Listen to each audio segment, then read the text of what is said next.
Sur cette longue route, nous n'avons pas rencontré de bandits, mais ton regard était constamment inquiet.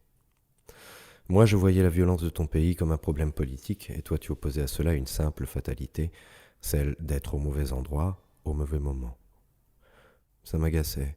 Je voyais du défaitisme dans cet abandon à la destinée. Ce pays me fascinait, autant qu'il a fasciné Napoléon, Artaud, ou encore, entre guillemets, entre tes guillemets, mon connard de l'Ecclésio. Il me fascinait au sens d'une perte de sens, d'une dangereuse attraction irrépressible et indicible, à l'instar de ces autres Européens qui n'ont jamais pu, dans leur écrit, la réduire et l'expliquer, finissant par invoquer de manière plus ou moins naïve la magie des chamans, de l'air ou des Aztèques. Moi, je sais que c'est cette ligne de tension entre une extrême violence et la plénitude souveraine des espaces immenses qui m'attirait comme un papillon de nuit. Extrême violence. Fascination honteuse pour la violence, en écho à la fascination pour le sang. Comme dans les vidéos que tu m'as montrées, où des jeunes types, au sortir d'une boîte de nuit, capturent un chien pour l'égorger. « Ma sœur, tu es ma sœur !» crie un des types sur les derniers glapissements du chien. Fascination pour cet aléatoire de la violence lorsque des gens en kaki, postés sur les routes avec leurs mitrailleuses, choisissent au hasard s'ils sont gardiens de l'ordre ou bandits sans pitié. Fatalité d'être au mauvais endroit au mauvais moment. Fatalité d'avoir été un chien. Fatalité d'avoir été une femme, parmi les centaines dont on retrouve le corps au matin et dont les meurtriers ne seront jamais retrouvés ni inquiétés. Soyons gentils avec les touristes, dit une petite fille sur un panneau publicitaire, au bord de l'autoroute. Nous n'avons pas rencontré de bandits, mais ton regard était constamment inquiet. J'ai inscrit mon regard dans le tien avec la caméra, j'ai construit et déconstruit les images, j'y ai trouvé ton inquiétude, mais pas le danger. Nous ne l'avons pas rencontré. Nous étions pour cette fois au moins au bon endroit, au bon moment, dans un pays sans nom. Soyons gentils avec les touristes, disait le panneau publicitaire.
Tu m'as dit de cette image que tu ressemblais à un animal ébloui par le faisceau des phares d'une voiture la nuit. Tu ne t'en souviens peut-être pas, mais ce n'était pas la première fois que j'entendais parler de cet animal. Tu m'avais raconté qu'une fois tu t'étais retrouvé face à un snuff movie, au mauvais endroit, au mauvais moment. On y voyait la scène réelle d'une femme se faisant violer et, toujours vivante, énucléer les yeux au couteau. Après quoi, ces tortionnaires la mettaient à mort par injection, comme on pique un chien, tu avais dit. Tu étais resté pétrifié devant ces images, incapable de bouger, de te sauver, ton regard capturé, pris au piège comme l'animal sur la route devant les phares de la voiture. Cette histoire me mettait en colère. Je disais qu'il aurait fallu s'enfuir immédiatement, refuser cette horreur pour ne pas t'en rendre complice ne serait-ce que par ton regard. C'était stupide de ma part. Aussi stupide que d'affirmer que l'animal sur la route, fasciné par la lueur des phares, serait complice de la voiture qui va l'écraser l'instant d'après. Fasciné. Cette fascination ultime devant la rencontre avec la mort, sa mort, celle de l'autre. C'est cela que tu as rencontré, et c'est cela que j'ai ressenti aussi dans ton pays lorsque je parle de ma propre fascination. Soyons gentils avec les touristes. Nous n'avons pas rencontré le danger, mais ton regard était constamment inquiet, car ce n'était pas un problème de danger, mais bien de regard. Tu avais vu au travers du regard du fou. En filmant ses tortures avec une caméra, il s'est offert une autre jouissance que son meurtre, celle de te violer toi aussi. En te faisant connaître intimement son regard, il t'avait marqué du mystère insupportable de son anonymat, et le regard de chaque inconnu n'était plus si inconnu pour toi. Son regard était devenu le regard de n'importe qui, donc le regard de tout le monde. Et même lorsqu'il n'y avait personne, tu cherchais inquiète le regard de celui qui ne veut que te tuer, puisque tu es une femme. Cela, il le savait bien. Ceux qui filment savent ces choses-là. Tu n'as pas fui ton pays. Tu es plutôt parti retrouver quelque chose. L'innocence du regard.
She tried to catch the camera.